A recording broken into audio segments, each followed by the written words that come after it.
हमारा जो टॉपिक है that is a very important topic, fundamental duties. मैंने जैसे कि बताया था कि फंडामेंटल ड्यूटीज यानी fundamental rights and duties are correlative, ये हम लोग बोलते रहते हैं। तो duties and rights are correlative, ये जो स्टेटमेंट होता है इसमें फिर हम लोग राइट्स की तो हमने बात कर ली थी पूरी, फंडामेंटल राइट्स की, लेकिन फंडामेंटल ड्यूटीज की बात नहीं की थी। हमारा फंडामेंटल ड्यूटीज जो है ये बहुत इंपॉर्टेंट सेगमेंट है और उसको हमें समझने की ज़रूरत होती है। और ड्यूटीज़ जो है वैसे कॉन्स्टिट्यूशन में ओरिजिनली तो नहीं था, ठीक है ना। ओरिजिनली कॉन्स्टिट्यूशन के अंदर, ये लाइट चला दो, ओरिजिनली कॉन्स्टिट्यूशन के अंदर जो है वो ये ड्यूटीज़ नहीं थी।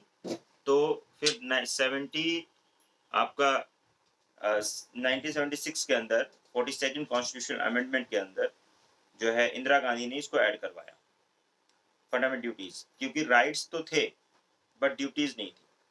तो ड्यूटीज को इंट्रोड्यूस कराने के पीछे जो है वो क्या वजह थी कि अगर सिटीजन अपने उसको जानते हैं, अपने राइट्स को जानते हैं, तो उनको कुछ ड्यूटीज का भी सेंस होना चाहिए कि there should be some duty. दो जो part 4 of Indian part 4A of Indian constitution है, पार्ट 4A आर्टिकल 51A एक ही आर्टिकल है, उसी के अंदर 11 राइट्स हैं, पहले 10 राइट थे, अभी 11 राइट्स हैं। और 51A ये 42nd कॉन्स्टिट्यूशन अमेंडमेंट, और मैंने आपको बताया है कि 42nd constitution amendment is the mini constitution, तो उसमें इसको ऐड किया गया था। और पहले 10 राइट दिए गए थे, फिर 11वां राइट जो है जब राइट टू एजुकेशन आया, ठीक है, तो राइट टू एजुकेशन के टाइम पर 11वां राइट के भी ऐड किया गया इसको, ठीक है। यानी एजुकेशन जब 6 से लेकर 14 साल के, 6 से लेकर 14 साल के 6 to 14 ईयर्स के बच्चों को जब फ्री एंड कंपलसरी एजुकेशन की बात की गई, तो उसमें पेरेंट्स को भी ड्यूटी के तौर पे ये दिया गया के में 51A का क्लॉज के, सब क्लॉज के में ये दिया गया कि आपको पेरेंट्स या जो गार्जियन हैं वो लोग अपने बच्चों को जो है वो उनकी ड्यूटी है कि वो अपने बच्चों को पढ़ाएं, स्कूल भेजें। तो ये वाला जो है ये बाद में ऐड किया गया। उससे उससे पहले जो है आर्टिकल 76 वो 1976 में 42nd कॉन्स्टिट्यूशन अमेंडमेंट के अंदर फंडामेंटल ड्यूटीज को ऐड किया गया था। अब फंडामेंटल ड्यूटीज ऐसे ही नहीं ऐड की जाती हैं। देखो, जब भी गवर्नमेंट को कुछ करना होता है तो वो क्या करती है, कोई कमिटी बनाती है, कोई कमिटी बनाने के बाद, ये मैं कई बार बता चुका हूँ कि जब गवर्नमेंट को कुछ भी करना हो तो उसके लिए वो कमिटी बनाती है। उसने स्वर्ण सिंह कमेटी बनाई थी, सरदार स्वर्ण सिंह कमेटी। वो स्वर्ण सिंह कमेटी जो है उसने रिकमेंडेशन दी थी कि आप जो है फंडामेंटल ड्यूटीज को कॉन्स्टिट्यूशन के अंदर डालें, फंडामेंटल है। तो उस स्वर्ण सिंह कमेटी की रिपोर्ट के रिकमेंडेशन के बेसिस पर, क्या कमेटी का नाम था, स्वर्ण सिंह कमेटी, ठीक है। स्वर्ण सिंह कमेटी की रिकमेंडेशन के बेसिस पर 42nd कॉन्स्टिट्यूशनल अमेंडमेंट करके 1976 के अंदर आपको फंडामेंटल ड्यूटीज जो है कॉन्स्टिट्यूशन के अंदर डाली गई, ठीक। आप लोगों को मैं अभी याद करवा दूंगा, तुरंत याद हो जाएगा, फंडामेंटल ड्यूटीज बहुत आसानी से याद हो जाएगा एक माइंड मैप बनाकर। बस आपको करना क्या है, एक बार आप लोग ना एक बार रीडिंग लगाइए, फिर मैं याद करवा दे रहा हूँ। रीडिंग कैसे लगाएंगे, आर्टिकल 51 को जो आपका वो है बेयर एक्ट है, बेयर एक्ट आप लोगों के पास है, do you have bare act right now, खोल सकते हैं आप लोग बेयर एक्ट। बेयर एक्ट आप लोग खोल लीजिए सभी लोग। बेयर एक्ट से मतलब अगर इस उसमें बेयर एक्ट खुल जाता है मेरे पढ़ाने के दौरान, तो बेयर एक्ट खोल लीजिए और बेयर एक्ट से आप लोग एक बार रीडिंग लगाएंगे मेरे साथ साथ, मतलब आप रीडिंग लगाएंगे तो आपको एकदम क्लियर हो जाएगा, फिर मैं उसको याद करवा दूंगा। बेयर एक्ट में article 51 part 4A, article 51A सब लोग खोल लीजिए, पहले खोल लिया आप लोगों ने।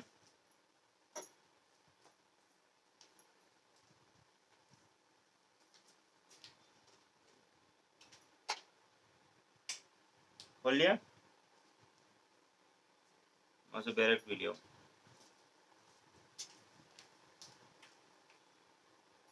जब खोल लो तो मुझे इन्फॉर्म करो कि हाँ खोल लिया। पार्ट 4A आर्टिकल 51A खोल लिया।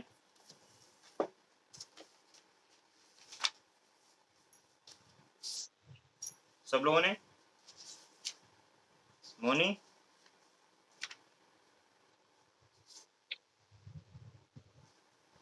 मोनी बोलिए।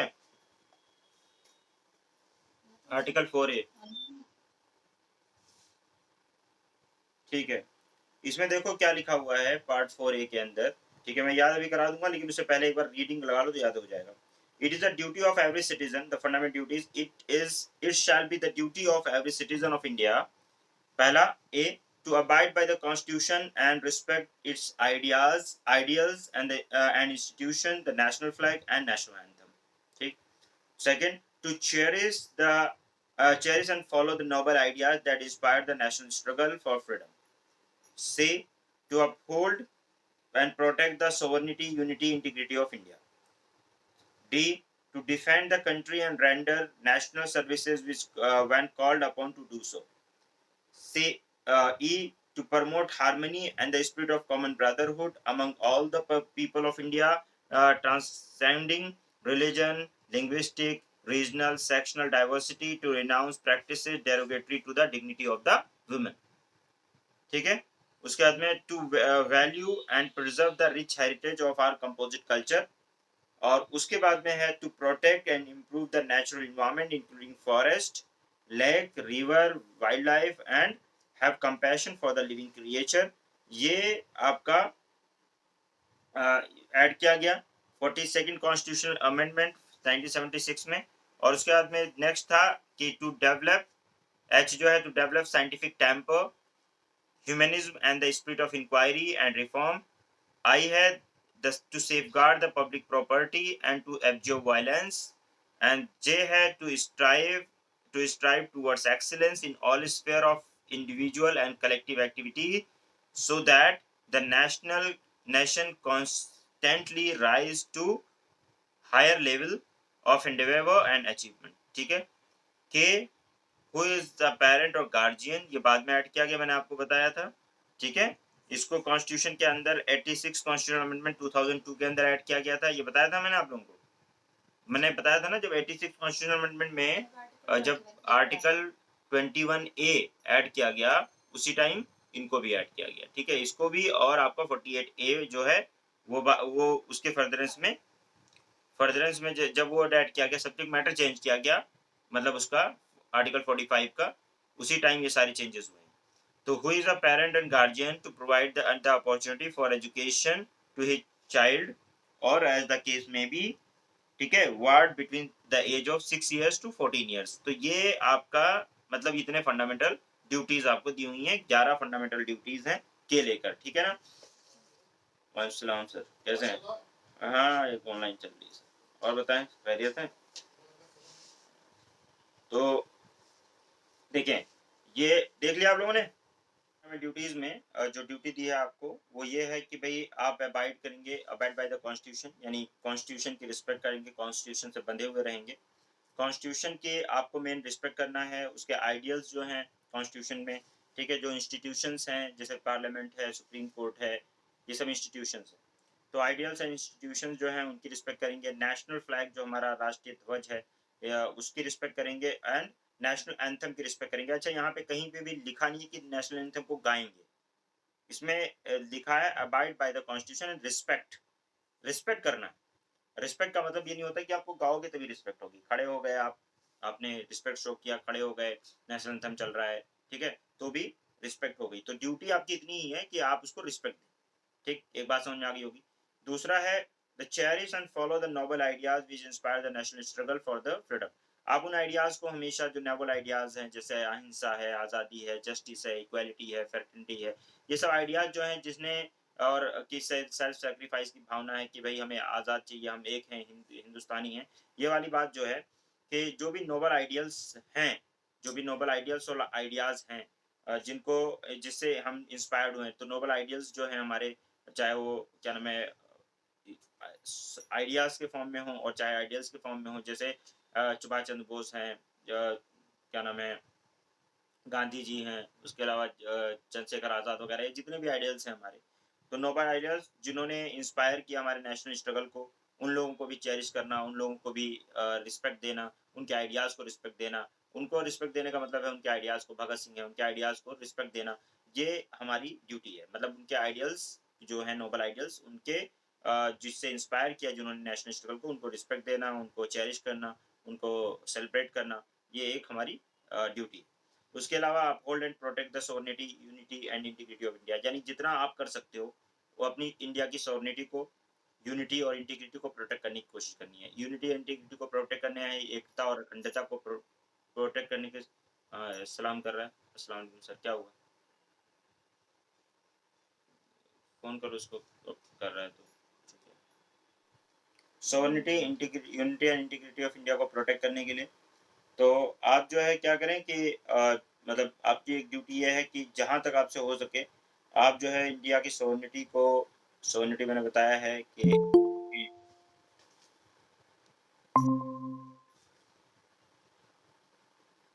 तबीयत ज़्यादा खराब हो गई है क्या नदीम?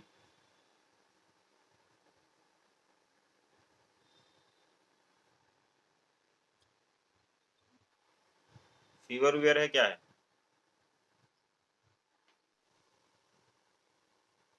कब कमेंट किया गया है? 42nd कॉन्स्टिट्यूशन में 1976 के अंदर जो है 1976 में इसको ऐड किया गया है। और ये क्या है, आर्टिकल 51 ए, और उसके बाद में ए बी सी डी, जो small A B C D है वो उसकी क्लॉजेज हैं, और ऐसे 11 फंडामेंटल ड्यूटीज ऐड की गई। स्वर्ण सिंह कमेटी की रिपोर्ट मैंने बताई थी, स्वर्ण सिंह कमेटी की रिपोर्ट के बेसिस पर, सरदार स्वर्ण सिंह कमेटी की रिपोर्ट के बेसिस पर इसको ऐड किया गया था।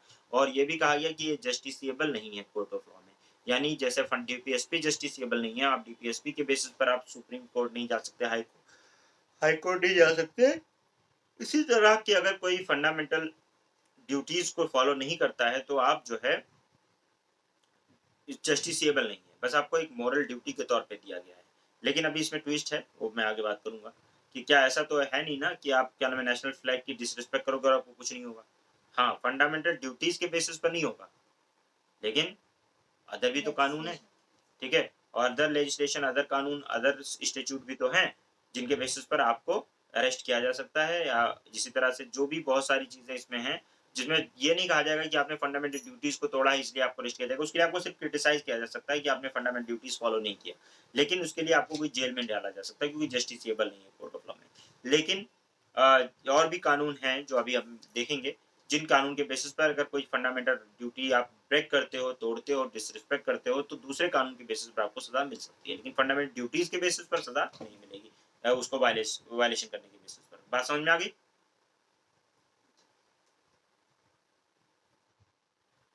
ठीक है, अब देखें आप कि मैंने आप लोगों को बताया इसको याद करने का तरीका कि एक मैंने क्या बताया, सबसे पहले क्या बताया बताओ जरा, कि नेशनल फ्लैग है, नेशनल फ्लैग के आगे गांधी जी खड़े हुए हैं, तो नेशनल फ्लैग पहला वाला हो गया कि नेशनल फ्लैग नेशनल एंथम और क्या नाम है उसका कॉन्स्टिट्यूशन की रिस्पेक्ट करनी है, तो ये नेशनल फ्लैग उसको रिप्रेजेंट कर रहा है। फिर गांधी जी आगे खड़े हैं, गांधी जी किसको रिप्रेजेंट कर रहे हैं, ideals for the freedom struggle के लिए जो आइडियल्स को चेरिश करना है वो सेकंड वाला वो रिप्रेजेंट कर रहे हैं। गांधी जी के हाथ में डंडा है जो कि सोवरेनिटी और इंटीग्रिटी को रिप्रेजेंट कर रहा है, और उस डंडे से वो कह रहे हैं मैं डिफेंड करूंगा, चौथा ये हो गया कि मैं डिफेंड करूंगा, या ये सब भी मान सकते हो कि डंडा एक हाथ में सोवरेनिटी वाला और दूसरे हाथ में तलवार है जिससे बोल रहे हैं डिफेंड करेंगे, ऐसा भी इमेजिन कर सकते हो, इमेजिन नहीं तो करना है, ठीक है, कौन सा तलवार खरीद के लाके देनी पड़ी गांधी जी को, ठीक है, डंडे से भी मार सकते हैं, तो चौथा उसमें हो गया कि डिफेंड करना है, और चौथा जो है डंडे से प्रोटेक्ट करेंगे, तो ये गांधी जी के हाथ में डंडा हो गया। उसके बाद में फिर आपका जो है गांधी जी के बगल में जो है वो खड़े हुए हैं अम्बेडकर, जो कि प्रमोट करेंगे भाईचारे को, कॉमन ब्रदरहुड वगैरह को प्रमोट करेंगे, तो ये हो गया आपका पांचवा ब्रदरहुड वाला की प्रमोट करना है, गांधी जी के बगल में अम्बेडकर खड़े हैं।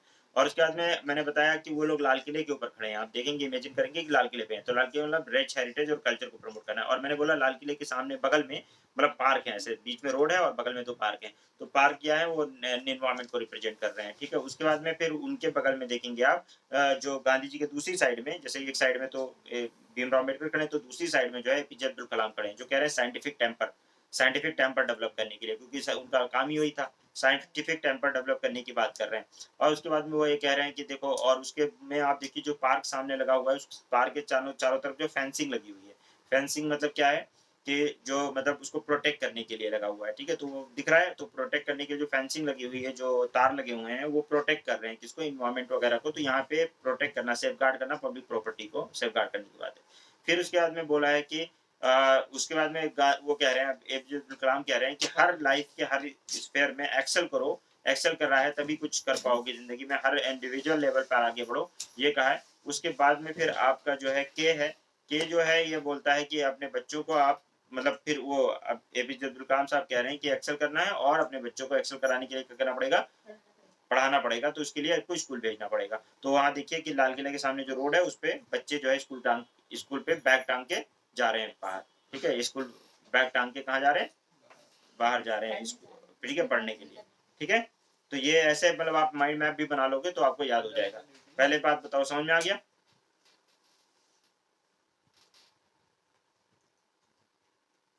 सीक्वेंस देख लो, नेशनल फ्लैग, गांधी जी, उनके हाथ में डंडा, प्रोटेक्शन ऑफ द सॉवर्निटी, फिर बगल में क्या नाम है आपका अम्बेडकर भाईचारे को दिखा रहे हैं। अम्बेडकर के बाद में फिर ये क्या नाम है कहाँ पे खड़े हैं, ये लोग कहाँ पे खड़े हैं, क्या नाम है लाल किले पे खड़े हैं, रिच हेरिटेज उसके बगल में क्या नाम पार्क है तो इन्वायरमेंट को दिखा रहा है। उसके इनके बगल में जो है दूसरी साइड में एपीजे अब्दुल कलाम कर रहे हैं जो साइंटिफिक टेम्पर को बता रहे हैं। और उसके बाद में फिर वो सामने जो फेंसिंग है वो पब्लिक प्रॉपर्टी को प्रोटेक्ट करने की बात कर रही है। और ये एपीजे अब्दुल कलाम कह रहे हैं कि लाइफ के हर स्फीयर में आप एक्सेल करो, ठीक है, आगे बढ़ो। और उसके अलावा जो है उसके लिए अपने बच्चों को पढ़ाओ, स्कूल भेजो। उस रोड पे लाल किले के सामने देखो बच्चे स्कूल बैग टांग के जा रहे हैं स्कूल। तो ये आपको पूरा याद हो जाएगा, फंडामेंटल याद हुआ?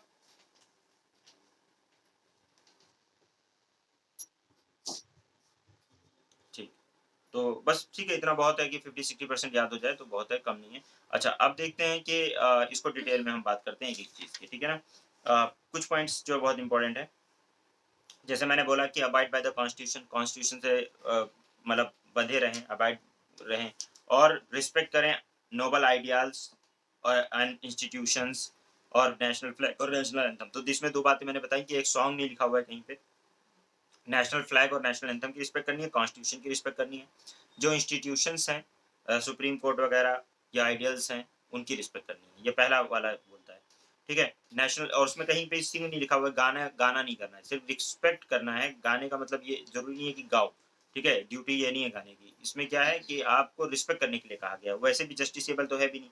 उसके अलावा जो नोबल आइडियल्स हैं हमारे नेशनल स्ट्रगल को जिन्होंने इंस्पायर किया, जिन्होंने लड़े हमारे देश के लिए, उन लोगों की रिस्पेक्ट करने की बात की गई है। उसके बाद बोला गया है कि जितना आपसे हो सके आप सॉवरेनिटी और integrity, unity and integrity of India को प्रोटेक्ट करेंगे। और उसके बाद में बोला है कि अपनी डिफेंड करेंगे कंट्री को, नेशनल सर्विस जब भी आपको बुलाया जाए, देश खतरे में है, इंडो चाइना वॉर हो गया है, कुछ है, हमें ज़रूरत है तो वहाँ पे हमें लड़ने के लिए भी जाना पड़ेगा, ठीक है, हमें जाना चाहिए।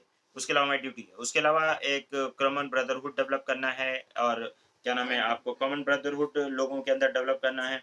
और रिलीजन हो, किसी भी रिलीजन के हैं, कोई भी लैंग्वेज बोलते हैं, कोई भी सेक्शन हो, किसी भी तरह की डाइवर्सिटी में रहते हो मसला, तो आपको जो है उसको, चलो जब कहीं भी बैठ जाओ, तो क्या नाम है आपको प्रोटेक्ट करना है, ओके। कहीं भी किसी भी तरह की मतलब आप किसी भी हो तो आपको क्या नाम है कॉमन ब्रदरहुड को बना के रखना है, चाहे आप किसी भी रिलीजन से हो, किसी भी रेस से हो, किसी भी कास्ट से हो, इससे कोई फर्क नहीं पड़ता। आप इंडियन हो, आपको सबको कॉमन ब्रदरहुड बना के रखना है, भाईचारा बना के रखना है। उसके बाद में आपका ये है कि आपने वैल्यू करना है रिच हेरिटेज और कल्चर को। अच्छा, इसमें एक और ये है कि कोई भी ऐसी प्रैक्टिस जो डेरिवेटरी हो डिग्निटी ऑफ वुमेन के लिए, उसको हमें छोड़ देना है। तो कोई भी प्रैक्टिस, जैसे सती प्रथा थी वो डेरोगेटरी थी, या इसी तरीके से जो है चाइल्ड मैरिज है, वो सब लड़कियों के लिए जो डेरोगेटरी है उसको करना, या इसी तरह कोई भी ऐसी चीज़ जो क्रूअल हो वुमेन के लिए, और जो वुमेन की इच्छा के खिलाफ आप चीज़ें करते हो,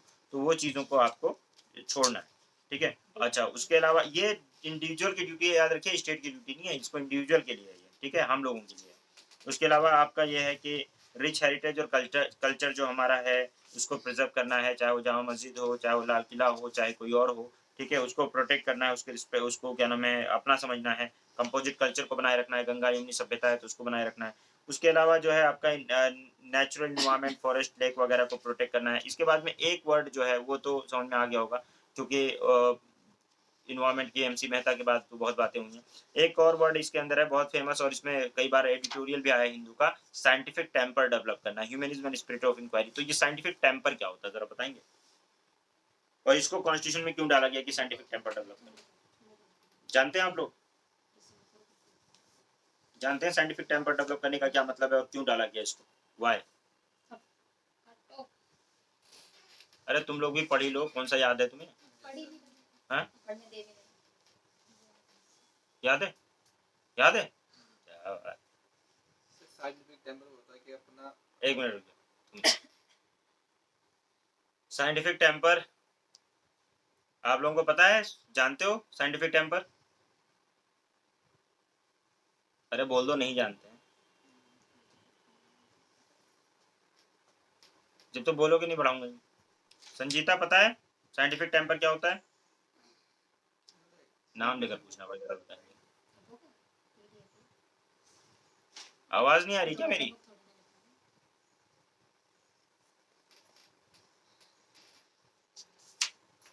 रिदा आवाज आ रही है? रिदा आवाज आ रही है?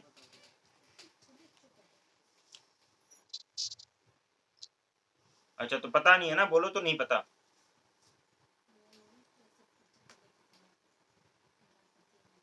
बोलो, बोलो नहीं पता। हाँ तो अब बता देता हूँ, बोलो तो पता होगा तो थोड़ी। चलो वेल, तुम बताओ सलमान क्या है, मैंने बताया था तुम लोगों को। साइंटिफिक टेम्पर होता है कि हर एक को अपना मैक्सिमम एफर्ट देना है। देख रहे हो, देख रहे हो, ये देख रहे हो, एक्सीलेंस टाइप है, ये एक्सीलेंस को बता रहा है। मैंने तुम लोगों को इसके पीछे कहानी बताई थी, याद है? हैं? एक्सीलेंस वाला है। क्या होता है बताओ? लॉजिकल वे में यस, करना है, ना कि देखो ये लड़की को पता है, superstition देखो ये लॉजिकल होना ना कि सुपरस्टिशियस होना, इसमें लॉजिक हमेशा अपना रखना है, साइंटिफिक लाइन पे चीजों को देखना है। जैसे फॉर एग्जांपल किसी ने कहा कि भाई किसी के बेटे को लाकर जबा कर दो, जैसे पहले होता था, ये क्यों लाया गया, सोचो इसमें कॉन्स्टिट्यूशन में डालना क्यों पड़ा? बलि दे दो आपके बेटा हो जाएगा, जैसे किसी के बेटा नहीं हो रहा है, या तो बेटियां बेटियां हो रही हैं या तो कुछ हो ही नहीं रहा है। तो बोला कि किसी ने बोल दिया, तांत्रिक लोगों ने, उसमें बड़ा चलता था, तांत्रिक ने किसी के बेटे को लाकर आप जब बलि दे दो, क्या दे दो, बलि दे दो, और बलि दे दोगे तो आपका जो है बेटा हो जाएगा, ऐसा बोल दिया। तो आप सोचो साइंटिफिकली कि इसका क्या रीजन है, क्या स्पर्म बन जाएंगे, क्या जाइगोट जो है एक्स वाई वो मिला देगा, कैसे हो जाएगा, मतलब कोई साइंटिफिक लाइन है इस पे, कोई लिंक है इस पे? वो भी कि जैसे मतलब अगर सिर्फ लड़कियां ही हो रही हैं हाँ, तो वुमेन्स की गलती ठहरा वुमेन्स की गलती ठहराते हैं, जबकि वो क्रोमोसोम जो एक्स और वाई है वो तो मेल के अंदर है, फीमेल में तो एक्स एक्स है, तो न्यूट्रल है, उसको तो कुछ क्या करना ही नहीं है।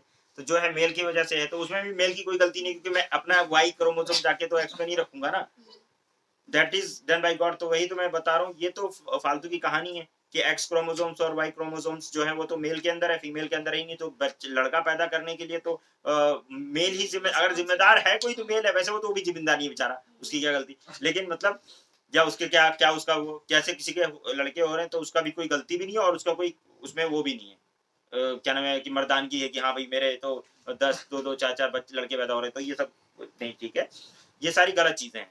तो ये इसका कोई साइंटिफिक आधार है? सुनिए, ये बहुत ज्यादा फेमस था, प्रचलित था, ये भी वुमेन के लिए डेरोगेटरी, कि फिर उसको वो करते थे, डिमीन करते थे कि अगर उसने लड़की लड़की पैदा हो रही है, या फिर लड़का पाने के चक्कर में बलि देना शुरू, किसी के बच्चे को पकड़ लिया बलि दे दिया। तो ये वाला जो बहुत ज्यादा आम था, तो यहाँ देखा कि इसका कोई साइंटिफिक लाइन है यार। साइंटिफिक टेम्पर अपने अंदर डेवलप करो, आप एक लॉजिकल थिंकिंग डेवलप करो, एक लॉजिकल सोच डेवलप करो कि ये जो कुछ हो रहा है इसका क्या लॉजिक है। अगर कोई कह रहा है कि क्या नाम है, मतलब ऐसी बहुत सारी बातें लोग कहते हैं ना कि तुम्हारे माथे की लकीरें देख के बता रहा हूँ, मैं फ्यूचर बता रहा हूँ, अपना फ्यूचर तो पता नहीं है, दूसरे का फ्यूचर क्या बताओगे? अभी वो कनपटी पे गोली बंदूक रख दे, बोले बता फ्यूचर, तेरा फ्यूचर क्या है, तो पता चलेगा क्या फ्यूचर है। तो फ्यूचर फ्यूचर किसी को नहीं पता होता। तुम्हें एक बात मैं एकदम फैक्चुअल बता रहा हूँ, इसको रट्टा मार लो, उस अल्लाह को छोड़कर, उस क्या नाम है सर्वशक्तिमान ईश्वर को छोड़कर किसी को फ्यूचर नहीं पता, नो बडी नोस। इस बात को तुम मतलब मेरी लिख लो, कोई फ्यूचर नहीं बता सकता, नो बडी। जो भी बोल रहा है, जो भी प्रेडिक्ट करने की बात कर रहा है, जो भी ऐसी चीजें कह रहा है, वो झूठ बोल रहा है, वो मक्कारी कर रहा है। या तो आपने उस ईश्वर ने जो किताबें रिवील की हैं, भविष्य पुराण, वेदास, और इसमें जो बातें कह दी वो है क्योंकि वो उस ईश्वर की तरफ से, कुरान, इंजील, जबूर, बाइबल, जो बातें ओरिजिनल थी, जो उसमें जो बातें कही गई वो गॉड की तरफ से हैं। वो फ्यूचर में अगर कुछ बताते हैं कि हाँ ऐसा होगा, तो चांसेस है होने के, क्योंकि वो ईश्वर की तरफ से, अगर जो ओरिजिनल टेक्स्ट है उसमें जो है वो तो होगा ही। लेकिन जो मतलब बदले नहीं गए ओरिजिनल टेक्स्ट है, उसमें जो बातें हैं वो उस पर आप वो हो सकते हैं, क्योंकि उसको छोड़कर किसी को नहीं पता कि फ्यूचर में क्या होगा, कल क्या होगा। फ्यूचर की नॉलेज किसी को नहीं है। तो जो ये फॉर्चून टेलर होते हैं या जो ये हाथ दिखाते हैं, ये सब अनसाइंटिफिक है, कोई सही नहीं है। तो एक अध्यात्म भी, स्पिरिचुअलिटी भी अगर कोई मानता भी है तो ये जाने की सिर्फ ईश्वर बता सकता है। ईश्वर से जाके पूछ लो भाई, जो बंदा तुम्हारे सामने बैठ के फॉर्चून टेलिंग कर रहा है वो ईश्वर तो नहीं है ना, तो वो तो नहीं बता सकता। एक बात। दूसरी बात, बिल्ली रास्ता काट गई, बिल्ली अपने घर ना जाए। बिल्ली रास्ता काट गई तो क्या हो गया? तुम भी तो बिल्ली का रास्ता काट रहे हो। तुम रास्ता उसका कितना भी काटो, वो तुम्हारा काट जाए, बस तुम्हें दिक्कत होगी। और काली कलर की बिल्ली है तो दिक्कत क्या है? वो भाई उसका कलर उसको अल्लाह ने दिया है, अब वो काली कलर की बिल्ली है तो चले ही ना, ठीक है, डिस्क्रिमिनेशन है? तो ये कि बिल्ली रास्ता काट गई है। एक दिन मेरे घर पे भी बड़े, एक दिन 2 दिन मैंने, वो बिल्ली रो रही थी, बहुत ज्यादा रो रही थी, तो जब मैं पिछली बार था, तो उसमें एक होता है ना कि बिल्ली रोने से ये होता है, वो होता है, तो सबके दिल में दहशत थोड़ी सी पैदा हुई कि यार इतना ज्यादा रो रहा है तो रो रही है तो क्या। लेकिन अल्लाह का शुक्र है सब ठीक है। तो मैंने कहा कि देखो ऐसे सब मत सोचो, ये सब फालतू की बातें हैं, ठीक है, सिर्फ दुआ करो अल्लाह से। अगर कोई चीज फील होता है कि हाँ ऐसी कोई चीज डर है अंदर महसूस हो रहा है, तो अल्लाह से दुआ करो, दैट्स इट। सब कुछ करने वाली जात अल्लाह की है, फालतू की चीजें मत सोचो। तो इसलिए मतलब अल्लाह पाक के ऊपर भरोसा रखो, उसको जो करना है वो करेगा, ठीक है। तुम्हारे हाथ में वैसे भी कुछ नहीं है, तो तुम फालतू में उसमें इस चीज पे बिलीव क्यों करना है? ये बिल्ली के ऊपर बिलीव करने वाले, अल्लाह के ऊपर बिलीव करो यार, जो करना है वो करेगा। क्या है, ठीक है। दूसरी बात, इसी तरह से कौवे ने ये कर दिया, कोई ऊपर से कोई गुजर गई। एक दिन मेरे पापा के ऊपर कोई टिटहरी होती है, कोई एक चिड़िया होती है, वो गुजर गई।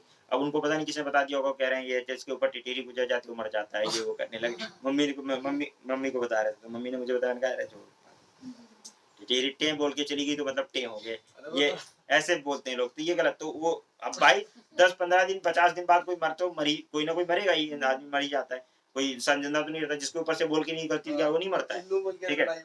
कुल्लू नफ्सिन ज़ाइक़तुल मौत, वो तो सबको जाना ही है। लेकिन ये सब बातें जो है, मान्यताएं बहुत गलत है। कभी कभी बाई चांस हो जाता है तो वो एक क्या हो जाता है, वो एक कॉन्सिक्वेंस है, मतलब वो क्या कोइंसिडेंस है।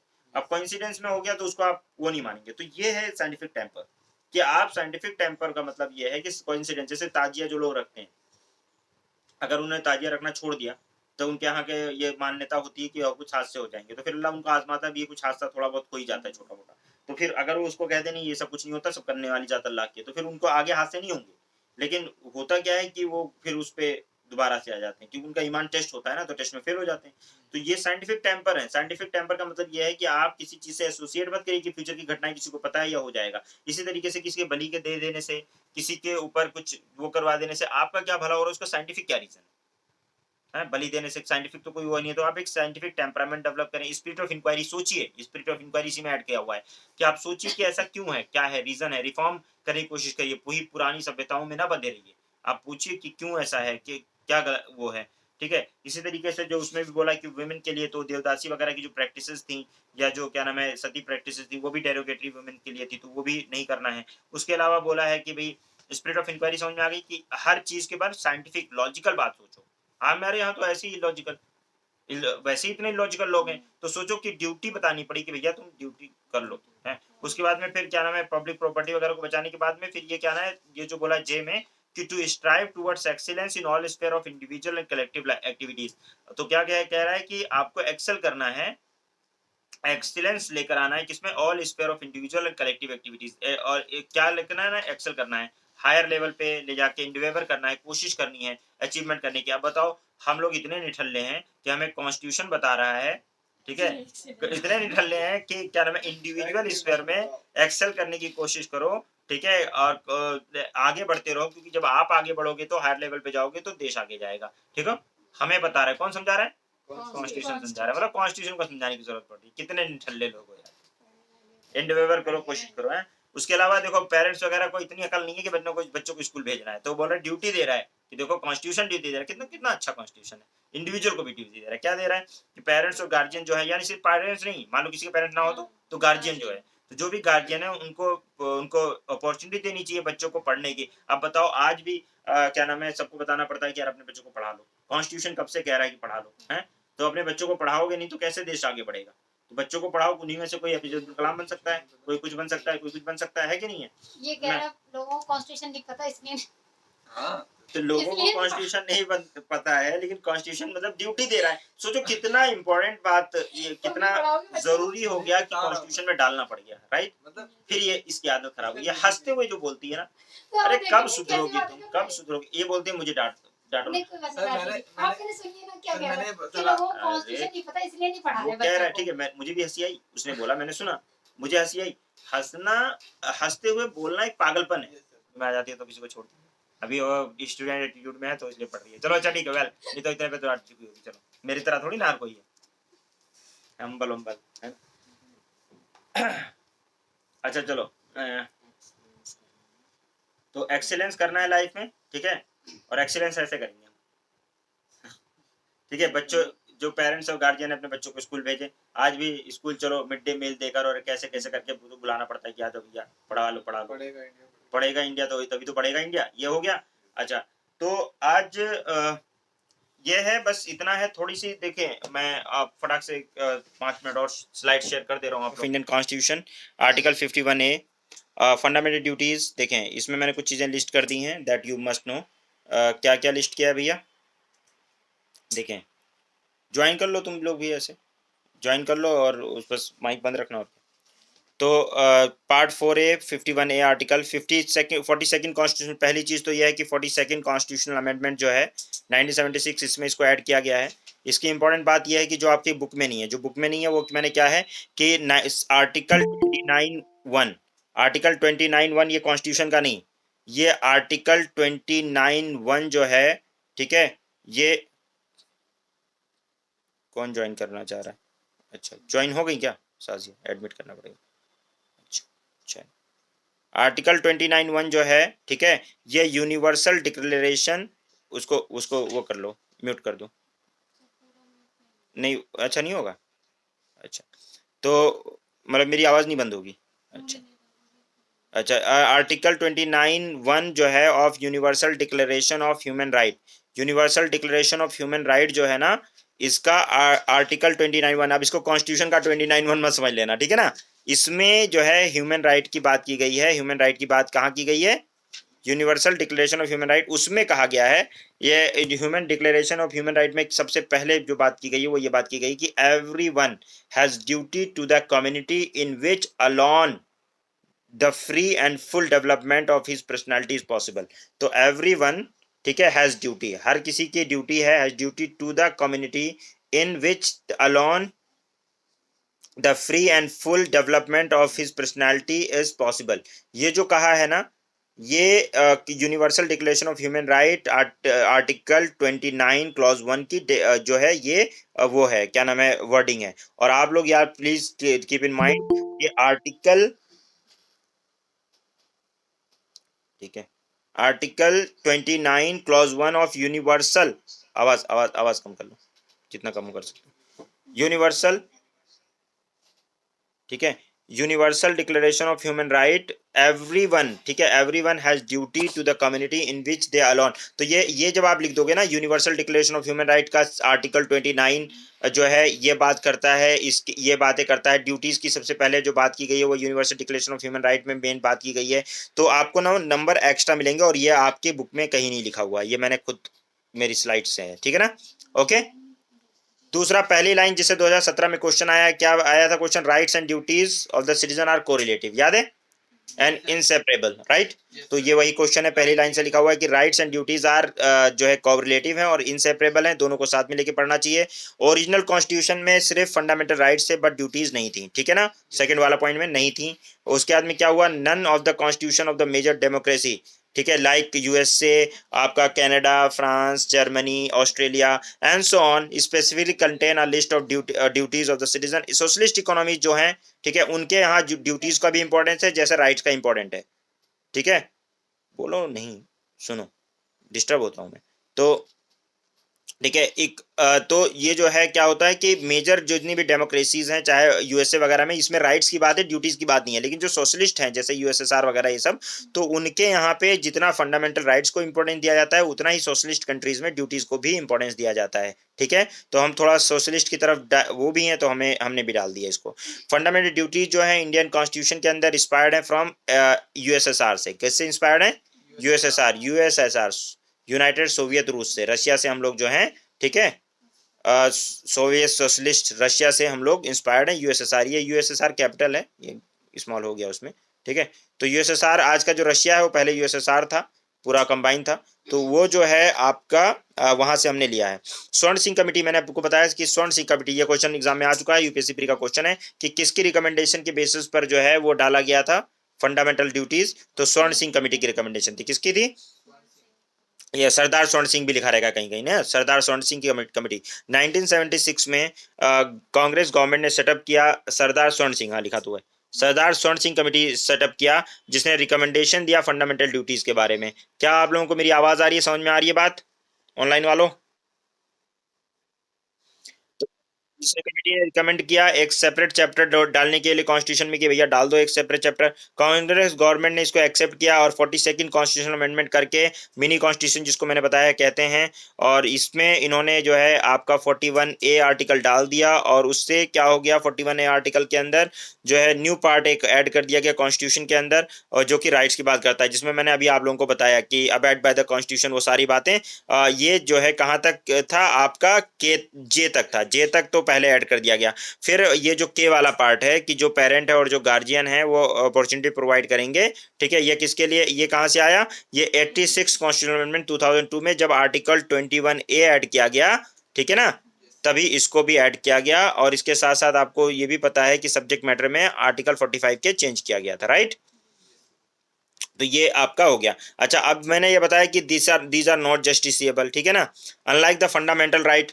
फंडामेंटल राइट जो है वो क्या है, सारे fundamental right which extend to all person whether citizen or foreigner. Fundamental right किसके लिए होते हैं, सारे सिटीजन के लिए भी होते हैं, और कुछ फंडामेंटल राइट फॉरनर्स के लिए भी होते हैं, राइट। लेकिन फंडामेंटल ड्यूटीज जो है वो सिर्फ सिटीजन के लिए हैं, ये फॉरनर्स के लिए नहीं है। ड्यूटीज किसकी है, आपकी है, सिटीजन की ड्यूटी, एक बात। दूसरी बात, जो डायरेक्टिव प्रिंसिपल स्टेट पॉलिसी जैसे है उसी तरह फंडामेंटल ड्यूटीज भी जस्टिसेबल नहीं है, नॉन जस्टिसेबल है। क्या है, नॉन जस्टिसेबल है, and does not provide for their direct enforcement, इसलिए उनका डायरेक्ट इन्फोर्समेंट नहीं हो सकता कोर्ट में। फिर इनको डायरेक्ट इन्फोर्समेंट कैसे करोगे इनका इन्फोर्समेंट, तो बोला गया लीगल, ना ही लीगल सैंक्शन हो सकता है। जैसे मान लीजिए आपने फंडामेंटल नेशनल उसकी फंडामेंटल ड्यूटीज को फुलफिल नहीं किया, ठीक है, तो इसके लिए आपको कोर्ट में आपको नहीं घसीट सकती गवर्नमेंट, ठीक है, कि आपने फंडामेंटल ड्यूटीज को फुलफिल नहीं किया, ठीक है ना। बस आपको क्रिटिसाइज किया जा सकता है, सैंक्शन किया जा सकता है, लेकिन आपको क्या नाम है, कुछ जब तक कि कोई सुटेबल लेजिस्लेशन ना बना दे, खुद ही कानून ना बना दे, कौन, पार्लियामेंट, इनको प्रोटेक्ट करने के लिए, तब तक ये डायरेक्ट प्रोटेक्ट नहीं किया जा सकता। तो वर्मा कमेटी बनाई गई, कौन सी कमेटी,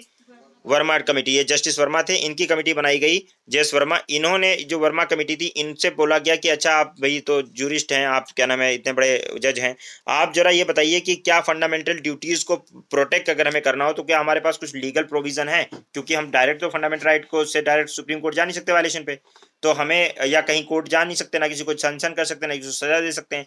तो क्या ऐसा कोई कानून इंडिया के अंदर है जिससे हम क्या नाम है लोगों को सजा दे सकें अगर वो फंडामेंटल ड्यूटीज की डिसरिस्पेक्ट करें, कुछ कोरिलेशन मिल रहा है, तो उन्होंने, ठीक है, उन्होंने आइडेंटिफाई किया कुछ लीगल प्रोविजंस को, वो यहाँ पे मैंने लिस्ट कर दिए हैं, और ये बहुत इंपॉर्टेंट है। और आई थिंक जस्टिस वर्मा वाला ये आपको आपकी बुक में दिया है या नहीं दिया, आई डोंट नो, देख लीजिए एक बार, दिया है शायद, नहीं दिया है, जस्टिस नहीं दिया ना, हाँ, तब ये बहुत बहुत बढ़िया चीज़ है फिर आपके लिए, क्योंकि बुक में नहीं दिया है तो फिर बहुत ही, वैसे मुझे लगता है दिया होना चाहिए यार, देख लो एक बार, मुझे लगता है दिया होना चाहिए, ये देखना जरा, वैसे मुझे लगता है देना चाहिए।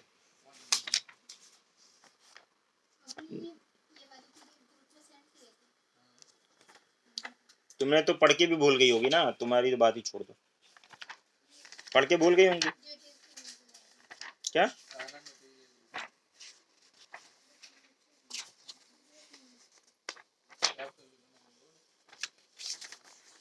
हाँ वर्मा कमेटी दी है भाई, लास्ट में, लास्ट पेज पे, सबसे लास्ट पेज पे वर्मा कमेटी दी हुई है, ठीक है। तो वर्मा कमेटी ने एक रिकमेंडेशन के बेसिस पर 1999 में आइडेंटिफाई किया गया, तो आप बुक में भी देख लेंगे, लेकिन यहाँ देखिए पहले, ठीक है, जिस तरह मैंने लिखा है उस तरह बुक में नहीं लिखा है, तो इसको देख लें। और इसमें मैंने ऐड भी किया होगा, वर्मा कमेटी के अलावा जो वर्मा कमेटी में है ना, जितना उन्होंने इस बुक में दिया है उससे थोड़ा एडिशनल होगा इसमें, तो इसमें देख लीजिए, इसमें मैंने शॉर्ट में लिख दिया है। तो क्या है कि आइडेंटिफाई किया गया लीगल प्रोविजन को, बोला गया है कि इंप्लीमेंट करने के लिए कौन कौन से लीगल प्रोविजन है, तो बोला कि जो आपने कहा ना कि नेशनल एंथम और नेशनल फ्लैग की रिस्पेक्ट करनी है, कहा है ना, तो रिस्पेक्ट करेंगे, ठीक है, और अगर डिसरिस्पेक्ट कर दिया तो prevent the disrespect, prevent the disrespect of the constitution, national flag और नेशनल एंथम के लिए हमारे पास है prevention of insult of national honour act 1971, इसमें सजा के प्रोविजन है कि अगर कोई नेशनल ऑनर का डिसरिस्पेक्ट करता है तो ये कानून है अलग से, जिसमें हम लोग जिसके तहत उसको सजा दे सकते हैं। तो एक उन्होंने आइडेंटिफाई करके बता दिया कि इसमें से आप ढूंढ लीजिए, इसमें सजाएं लिखी हुई हैं, ठीक है ना। तो आप उसके बेसिस पे ना दो, डीपीएसपी के बेसिस पर, लेकिन अगर किसी ने नेशनल ऑनर डिसरिस्पेक्ट किया है तो prevention of insult national honour act 1971 के तहत उसको दे सकते हो। उसके अलावा अगर कोई बंदा कास्ट और रिलीजन यानी कॉमन ब्रदरहुड को डिस्टर्ब करता है, ठीक है ना, कॉमन ब्रदरहुड को डिस्टर्ब करता है और वो क्या नाम है कास्ट और रिलीजन के बिना पर लोगों को वो करता है, ब्रेक करता है कॉमन ब्रदरहुड को लिए, तो उसके लिए सिविल राइट प्रोटेक्शन एक्ट 1955 है। ये मैं आप लोगों को आर्टिकल 17 पढ़ाते वक्त बता भी चुका हूँ। आर्टिकल 17 पढ़ा के बताया नहीं भाई कि सिविल राइट प्रोटेक्शन एक्ट से कहते हैं कॉग्निजेबल नॉन कॉग्निजेबल ऑफेंस वाली बात की थी। उसके अलावा देखो, उसके अलावा जो है national integration and punishment of the offence, अगर कोई मतलब नेशनल इंटीग्रेशन के खिलाफ कोई क्राइम करता है तो उसके लिए नेशनल, आपको पता ही है सेक्शन 120 से आगे जितने भी सेक्शन इधर हैं आईपीसी के, वो सब किसके बारे में बात करते हैं, वो सब बात करते हैं सेडिशन वगैरह के बारे में। यानी आप अगर देश को 120A वगैरह ये सब, ठीक है ना, 124, ये जितने भी हैं सब ये नेशनल, अगर आपने कोई भी मतलब डिसअफेक्शन दिखाया इंडिया से या किसी तरह का मतलब जो है वो क्या है, क्या नाम, देश से गद्दारी करने की कोशिश की है किसी भी तरीके से, मतलब देश का आपने वो किया है तो सेडिशन किया है, तो उसके लिए आपको सजा मिल सकती है आईपीसी के तहत। उसके अलावा क्रिमिनल ऑर्गेनाइजेशन, जैसे कोई अनलॉफुल एसोसिएशन बना रहे हो, ठीक है, कॉमनल ऑर्गेनाइजेशन बना रहे हो ताकि देश की इंटीग्रिटी, नेशनल यूनिटी, इंटीग्रिटी को डिस्टर्ब कर सको, तो उसके लिए अनलॉफुल एक्टिविटी एक्ट जो है उल्फा वगैरह या क्या नाम है यूएपीए वगैरह, इस तरह की भी लॉज हमारे पास ऑलरेडी हैं, ठीक है। उसके अलावा जो है अगर कोई बंदा जो है नेशनल ऑनर वगैरह की डिसरिस्पेक्ट करता है या वो क्या नाम है रिलीजन के बिना पर एनिमिटी प्रमोट करता है अमंग द ग्रुप्स, रिलीजन के बिना पर या इस तरह से कोई भी करता है, तो उसको मैंने बताया वो करप्ट सेक्शन 123 याद करो बताया था of representation of people act, RP act, तो उसके तहत उसको डिस्क्वालीफाई कर दिया जाएगा, एज अ एमपी भी नहीं रह जाएगा वो, ठीक है ना। राहुल गांधी ने ऐसा नहीं किया था कि एनिमिटी प्रमोट की है उसने, वो 2 साल जो है ना उसका सेक्शन 8 के तहत उसका हुआ है, रिप्रेजेंटेशन ऑफ पीपल एक्ट का ही सेक्शन 8 जो है उसके तहत उसको हुआ है। उसमें क्या होता है कि वो जो है जैसे 2 साल के लिए किसी को कन्विक्ट कर दिया जाए, जैसे 2 साल कोई सजा किसी को सुना दी जाए जिसमें 2 साल से ज्यादा की सजा हो, तो फिर उसकी एमपी की सीट चली जाती है और जो है उसको डिस्क्वालीफाइड हो जाता है वो एज एमपी भी, और 6 साल तक आगे वो इलेक्शन भी नहीं लड़ सकता। तो ये जो बोला गया है ये रिप्रेजेंटेशन ऑफ पीपल एक्ट का सेक्शन 8 में बोला गया है, और जो ये करप्ट प्रैक्टिसेस हैं ये सेक्शन 123 के अंदर है, ठीक है ना। तो इसलिए कंफ्यूज नहीं होना, वो करप्ट प्रैक्टिस में नहीं गया है, वो गया है कन्विक्शन की वजह से, ठीक है। सर वो अपील नहीं कर सकता उसमें? क्यों नहीं कर सकता, अपील कर सकता है, अरे वो फिर रिस्टोर हो जाएगी, टेंशन ना लो, बड़े बड़े एडवोकेट्स हैं उसके पास, खुद कपिल सिब्बल बैठा हुआ है उसके साथ, ठीक है। ठीक है, वाइल्ड लाइफ प्रोटेक्शन एक्ट, ठीक है, पहले इनको खेलने दो फिर वो खेलेगा, वो तो चलता रहता है। Wild life protection act 1972, prohibition of the trade in the rare, ये सब पता है, ये सब चोचले जो होते हैं ना गरीब आदमियों के हैं कि एक बार हो गया कुछ नहीं, वो सब रिस्टोर हो जाती हैं, उसके पास अपील के प्रोविजंस हैं, फिर दूसरे प्रोविजंस हैं, साबित करने के लिए अभी स्टे कराने का है कि हाँ नहीं एमपी की सीट स्टे कर दो, बाद में देखा जाएगा, ऐसे थोड़ी ना होगा। Wild life protection act 1972, prohibition of the trade in the rare and endangered species, prohibition of trade in the rare and endangered species, तो ये है आपका वाइल्ड लाइफ प्रोटेक्शन एक्ट 1972 के तहत उसमें प्रोटेक्ट किया जाता है, जो ये वो बोला था ना इन्वायरमेंट प्रोटेक्ट करना, तो उसके लिए हाँ वो इन्वायरमेंट, हाँ उसमें वो भी है, इन्वायरमेंट प्रोटेक्ट करने के लिए हमारा ड्यूटीज़ है ना इन्वायरमेंट को प्रोटेक्ट करने की, तो वाइल्ड लाइफ प्रोटेक्शन एक्ट 1972 के तहत प्रोटेक्ट होता है। उसके अलावा जो मतलब फॉरेस्ट वगैरह को प्रोटेक्ट करने के लिए फॉरेस्ट एक्ट भी है, फॉरेस्ट कंजर्वेशन एक्ट। उसके अलावा देखो मेरे पीछे जो मेरी जो फोटो है उसके पीछे कितना अच्छा फॉरेस्ट है, इन्वायरमेंट है कितना प्यारा, ये मेरे घर के पीछे के खेत हैं, ये देख रही हो मोनी, आबादी बात कर रही है सर आपके। मोनी देख रही हो तुम, देख ही रही होगी, बोलेगी नहीं। एक्ट, उसके अलावा देखो मेरे पीछे जो मेरी जो फोटो है उसके पीछे कितना अच्छा फॉरेस्ट है, इन्वायरमेंट है कितना प्यारा, ये मेरे घर के पीछे के खेत हैं, ये कितना प्यारा, ये मेरे घर के पीछे के खेत हैं, ये